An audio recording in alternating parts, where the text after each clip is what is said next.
At my housewarming, my stepsister crossed every boundary, then turned around and accused me. The drama exploded fast. So I, 27F, recently moved into my first actual home. Not an apartment, not some rental with 5 roommates, my own little townhouse. I worked my ass off for years, saving, grinding through 2 jobs, and finally I was able to close on a place. Naturally, I wanted to celebrate with the people closest to me, so I planned a small housewarming. I invited my mom, stepdad, my stepsister Dorothy 21F, and a few close friends. Dorothy and I have always had a rocky relationship. She's younger, impulsive, and has this habit of acting like the world owes her something.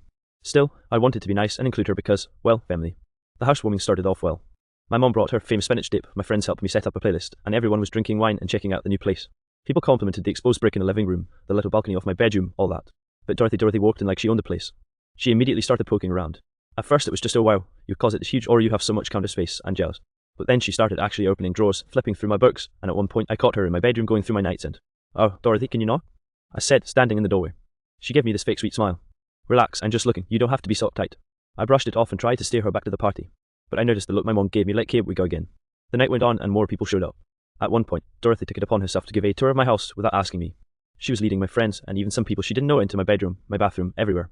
Dorothy, stop, that's enough, I told her quietly in the kitchen. She rolled her eyes. You're being dramatic. It's not like you've got anything to hide. That line stung. I could feel my face heating up, but I didn't want to make a scene in front of everyone.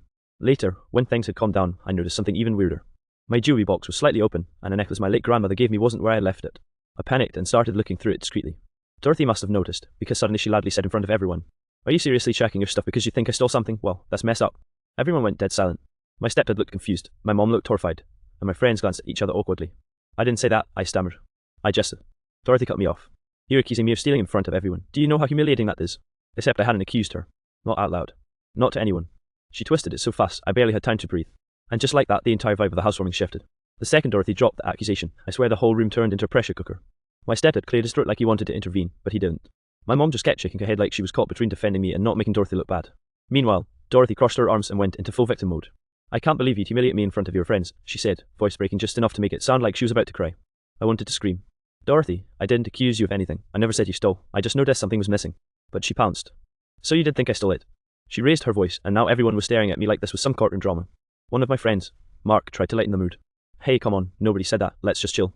Dorothy turned to him like he slapped her. Easy for you to say you're not being called a thief. That's when my mom finally stepped in. Dorothy, honey, nobody called you a thief. Let's not blow this out of proportion. But Dorothy wasn't backing down. She pulled her phone out of her bag dramatically, like she was ready to leave. I knew coming here was a mistake. You've hated me since day one, she snapped at me. You can't stand when people like me better, so you try to paint me as some shady person. I blinked. What are you even talking about? You think I don't notice how you and mom whisper about me? She shot back.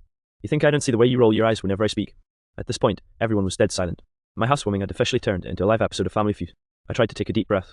Dorothy, I invited you here because you're family. I wanted you to be part of this night. Nobody's whispering about you. I'm literally just worried about a necklace. But she wasn't having it. Oh please, it's probably in your room somewhere, and if it's not, maybe one of your friends took it. That hit a nerve. My friends had been nothing but supportive, helping me move in, bringing snacks and wine, and she just casually accused them. Mark stood up. Alright, I don't know what your deal is, but don't drag us into this. See? Dorothy said triumphantly, like his defensiveness proved her point. Why so defensive unless you've got something to hide? My blood was boiling. I wanted to kick her out right then and there. But before I could even open my mouth, my stepdad finally spoke up.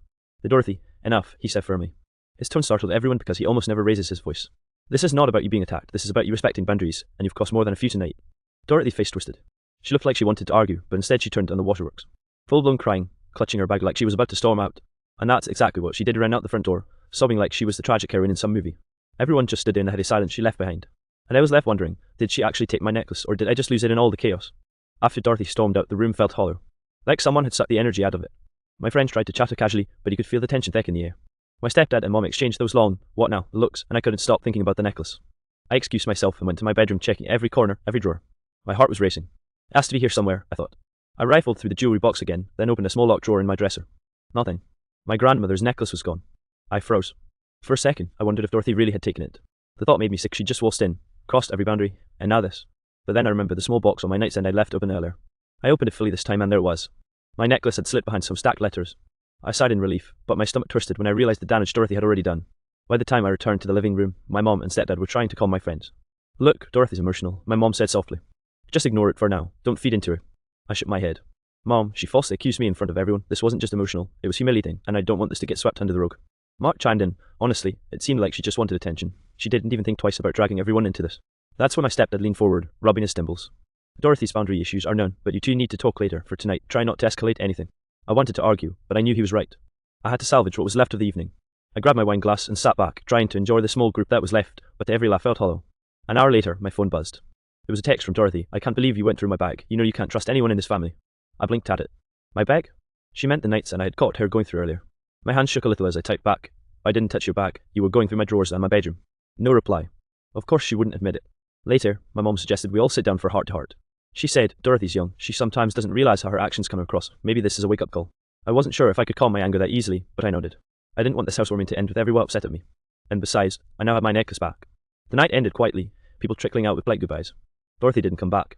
The silence she left felt heavier than her dramatic edit. As I finally collapsed onto my couch, I realized this. Boundaries are important and people can twist situations to make themselves victims. But at the end of the day, I knew the truth. And eventually, that's all that mattered. The next morning, my house felt different. Quiet, but not in a peaceful way. Like a storm had passed, but it left this lingering tension in the air. I was still picking up empty wine glasses left of her snack plates when my mum called me into the kitchen. Dorothy texted me, she said cautiously, sitting at the table with a cup of coffee. "She's upset, says she feels like you're out to get her." I exhaled sharply. "Mom, I didn't do anything. She was the one going through my stuff, accusing me in front of everyone and storming out." "I know, honey, but she's your stepsister. She's young, she feels victimized. She's texting me saying you were mean to her, and now she's worried that the rest of the family will think she did something wrong," Mom explained. I couldn't believe it. Dorothy had somehow flipped the entire narrative in her favor. My stomach sank. "So now she's trying to manipulate you against me?" Mom sighed. "Not against you, exactly, but she wants support. And if we're not careful, she'll twist this to anyone who asks." Just then, my stepdad walked in, rubbing his eyes. "I got a text from my brother," he said. "He's asking about what happened last night. Apparently, Dorothy already started telling him a version that paints you as aggressive." Aggressive? My stepsister was now trying to make me the bad guy in a housewarming gone wrong. My heart raced. I had spent months planning that night, wanting it to be fun and welcoming, and it had turned into this mess all because Dorothy refused to respect boundaries. I grabbed my phone and texted her, "We need to clear the air. You crossed the line, and I want you to understand that before you talk to anyone else." No reply, of course. By mid-afternoon, my friends started trickling in again to help me unpack the rest of my boxes. I tried to laugh it off, but it was impossible. Every time someone mentioned Dorothy, or asked about the party, I felt a knot in my stomach. Then my mum pulled me aside again. "I think the best thing is for you to call Dorothy. You need to talk before this spirals. She's already telling people your housewarming ended badly because of you." I hesitated. Part of me didn't want to give her the satisfaction. But I realized that if I didn't address it head-on, she'd continue spreading false accusations. I dialed her number, and after a few rings, she picked up. "Hello," she said, her voice careful. "Dorothy, we need to talk," I said firmly. "About last night." "I already told Mom what happened. I don't need to talk to you," she snapped. "No, you need to hear this from me," I said, my voice steady. "You crossed boundaries, went through my things, and then accused me of something I never did. That's not okay." There was silence on the other end, and I could almost hear her processing it. You didn't accuse me?" "No, I didn't, but you tried to make it look like I did, in front of everyone. You need to own that," I said. She stayed quiet for a moment. Then, softly, I guess I got carried away. It wasn't a full apology, but it was something. Enough for me to breathe a little easier. I could feel a small crack in the tension, like maybe, just maybe, we could salvage this relationship without more drama. I ended the call feeling exhausted but relieved.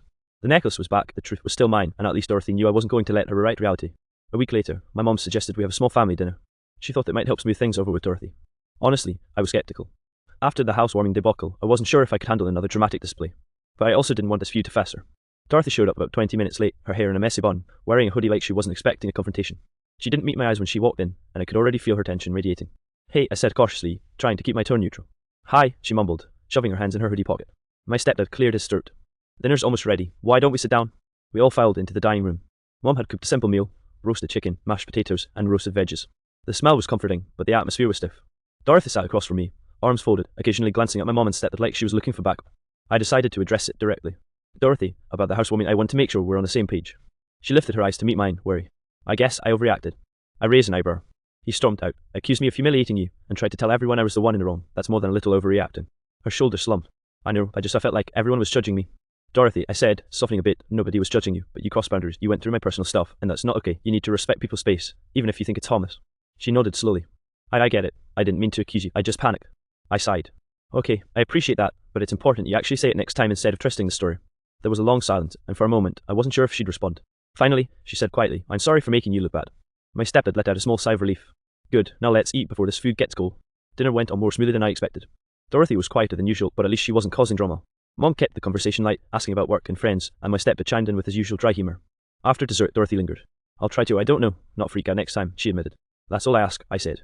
"Boundaries and honesty, that's it." She nodded again, and I could tell she meant it, at least for now. The air felt lighter, less tense. It wasn't perfect, but it was a start. As I watched her leave that night, I realised something. Family drama is inevitable, especially with step-siblings, but you can't let someone else's manipulations control your peace. I had my house, my friends, my family's support, and now, hopefully, a clearer line with Dorothy. It wasn't the housewarming I planned, but maybe, just maybe, the lesson it left was worth it. The days after the dinner, life slowly returned to normal. I started unpacking the last of my boxes and setting up little decorations around the house. Every time I glanced at my grandmother's necklace sitting safely in its box, I felt a small sense of victory. It wasn't about the jewelry itself, but about knowing the truth and keeping my boundaries intact. Mom and Step had checked in occasionally, just to make sure Dorothy hadn't sent any more keys to her text or tried to stir up drama with other relatives. So far, nothing. I appreciated that. I realized how important it was to have them on my side, not because they were picking favorites, but because it helped anchor reality when someone else tried to twist it. Then one afternoon, Dorothy showed up at my door unexpectedly. My first instinct was to slam it shut, but something in her face made me pause. She looked genuinely nervous. "Hey," she said softly. "Can we talk?" I nodded and stepped aside to let her in. She glanced around at the living room, still a bit messy with boxes and decorations. I've been thinking, she started, about what happened at the housewarming and after, and I realized I was wrong. I shouldn't have gone through your stuff, and I definitely shouldn't have accused you in front of everyone. I raised an eyebrow. Okay, I appreciate that. It means a lot that you're saying it. She looked down at her hands. I guess I just get anxious around new things, new houses, new people. I feel out of control and I react badly. Everyone has moments like that, I said. But you have to understand, crossing someone's boundaries and twisting the story afterward isn't acceptable. She nodded solemnly. I know, I don't want to keep doing that. Can we start over? I took a deep breath. I'd been so frustrated and embarrassed that night, but I wanted to give her a chance to make it right. Yeah, let's start over, but please respect boundaries, and if something bothers you, talk to me. Don't assume the worst. She smiled faintly, a mix of relief and nervousness. The deal. We spent the rest of the afternoon helping me arrange some wall art and organising the living room. It was awkward at first, but gradually the tension eased. By the end of the visit, we were laughing over silly things, a misaligned picture frame, a cat that wandered in from a neighbour's yard. It wasn't a magical fix, and I know Dorothy still has a lot to learn, but it was a step in the right direction. I felt like we'd reclaimed some trust. As she left, she hugged me briefly. Thanks for giving me another chance, she said. I smiled. Just remember, boundaries first, drama second. Watching her walk down the street, I realised something important. Family isn't always easy, but it's worth the effort when someone shows a willingness to change. The housewarming disaster taught me that boundaries are non-negotiable, but forgiveness and communication can prevent temporary chaos from turning into permanent rifts. And for the first time since that night, I could finally enjoy my home without the lingering heaviness in the air. A few weeks later, I finally felt like my home truly belonged to me. The last of the boxes were unpacked, the pictures were hung straight, and the little balcony had been turned into a cosy reading nook. My friends visited often, and my mom and stepdad came by regularly, but most importantly, the tension from the housewarming was starting to fade. Dorothy had been keeping her distance, but every now and then she would drop by not unannounced this time and help with small tasks, like moving furniture or organising my kitchen. Each visit was common in the last, a sign that maybe she was learning to respect boundaries. One evening, we all sat down in the living room after dinner. Mom brought up the housewarming gently. It's been a rough start, but I think we all learned something, she said. I nodded.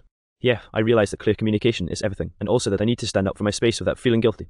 Dorothy chimed in quietly, and I learned that I can't assume the worst about people. Even if I feel anxious or left out, I need to ask first instead of jumping to conclusions. Her words felt genuine. I could see the sincerity in her eyes, and for the first time, I didn't feel a knot of tension when she spoke. We spent the rest of the night sharing small laughs, teasing each other over little quirks, and enjoying dinner together. It wasn't perfect, but it was the start of family learning to coexist respectfully rather than clashing over misunderstandings. Later, as I walked Dorothy to the door, I couldn't resist a little humour. Remember, I said, boundaries first, drama second. She smiled sheepishly. Got it, I think I'll survive. We hugged briefly, and I felt something shift. That lingering unease from the housewarming was gone. What remained was cautious optimism. We weren't magically best friends overnight, but we had established rules that would keep both of us safe from future misunderstandings. After she left, I sat back on my couch and looked around the living room. Everything was in place, and for the first time in weeks, I felt at peace in my own home. I realised that boundaries aren't just about physical space, they're about respect, trust, and accountability. And when those lines are clearly drawn, even the trickiest family dynamics can find some balance. The housewarming disaster had been humiliating, stressful, and emotionally exhausting. But it had also taught me something valuable. Confront issues directly, insist on respect, and don't let someone else manipulate the story. False accusations are damaging, but the truth has a way of showing up, sometimes quietly, sometimes dramatically, but it always matters in the end.